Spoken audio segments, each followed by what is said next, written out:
Do you remember in the book of Mark, chapter 5, we see a story about a demon-possessed man?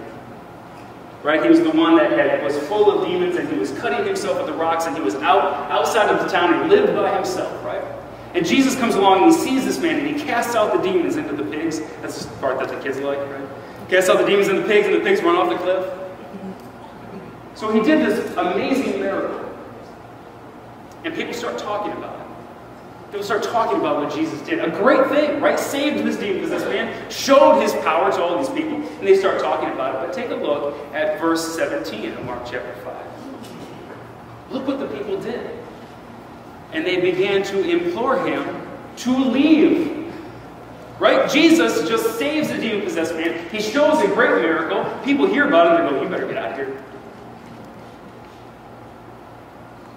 Even when Jesus was doing good things, people still hated him.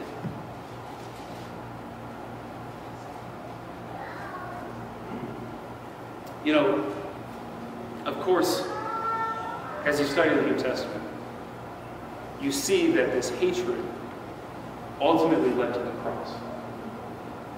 Now we know that Jesus had to die on the cross to set us free from sins, right? We know that. But have you thought about what put him there? The hands that put him there, the people that put him there, the crowds that shouted for his head? That was hate. So even when Jesus was doing what he said on this earth to do, people hated him for it. And so he tells his disciples, well, you better get used to it. You better get ready to be hated.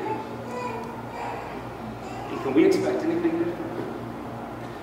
Can we expect to be loved anymore when Jesus wasn't? You see, Jesus is a polarizing character. He is a person who is an all or nothing. Look at the verse in Matthew chapter 10. When he says, therefore, everyone who confesses me before men, I will confess him before my Father in heaven. But whoever denies me before men, I will also deny him before my Father who is in heaven. See, that's an all or nothing. You see, this world likes to have gray, right? We love gray. We love just, in between, choose what you want, whatever feels good to you. That's not Jesus. He is, are you with me? Are you against me? You think that's going to ruffle some feathers? You think that makes people upset? You betcha it does. Because people don't want to be told that they have to choose. But Jesus says that here in Matthew. And so they hated him, and they hate us because of him. And Jesus warns us about that. He gets us ready and prepared for that warning when he tells us, remember, they hated me first. But maybe that still doesn't sit well with you. Maybe that still isn't making sense in your mind. Well, yes, they hated Jesus. Of course, he was preaching and teaching, and you think of the Jewish leaders, the Sadducees, the Pharisees, of course they disliked him, and the people didn't understand him, and so they hated him. But not me as a Christian in this world, not me in this 21st century mentality, that we're ahead of that, right? We're better than that. We wouldn't do that to somebody else now. How could people still hate me? Maybe it doesn't make sense to you. So take a look what Jesus also says. He tells us that we're not from here. He tells us that we don't belong in this world. Why? Because you're not like them. You're not like them. Go back and reread John 15:19. If you were of the world would love its own. But because you are not of the world, but I chose you out of the world because of this world hates you. Do you see that?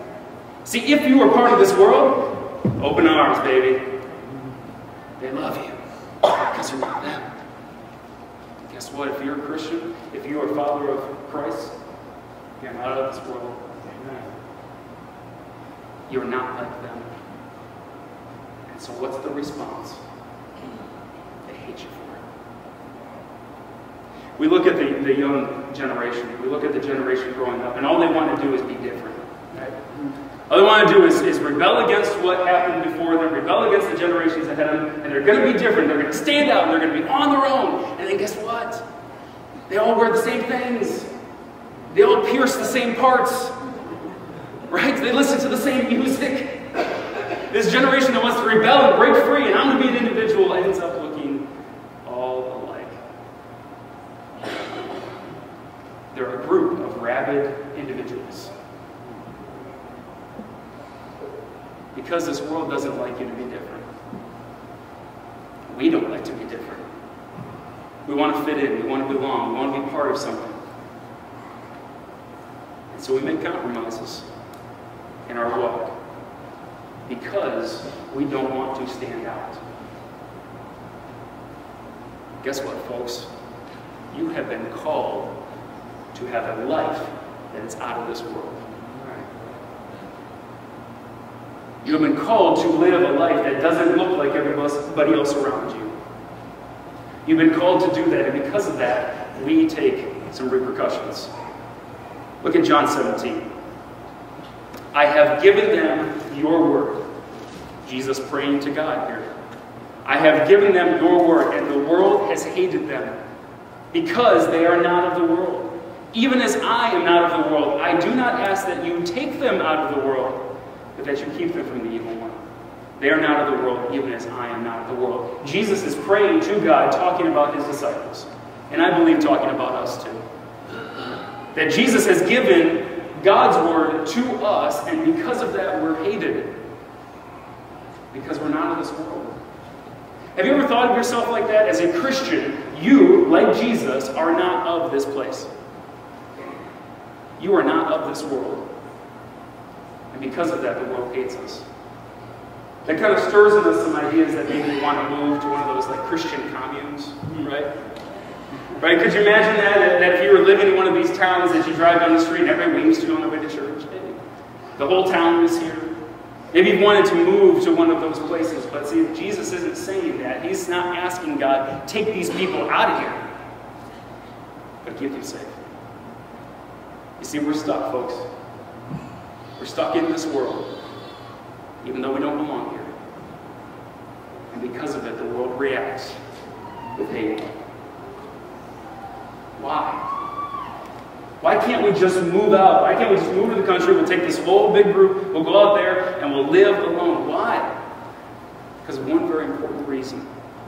That we are here, our work here is to live a life that makes other people say, who are you? Makes other people look at our lives and say, why are you different? Guess what that is? An invitation to talk about Christ. You see, we are to live lives in this world like his that doesn't look like it belongs here, so that other people see it and go, why are you so different? Who are you? And we can tell them whose we are. But still the world's going to hate us because we're not like them. Just as they hated Jesus.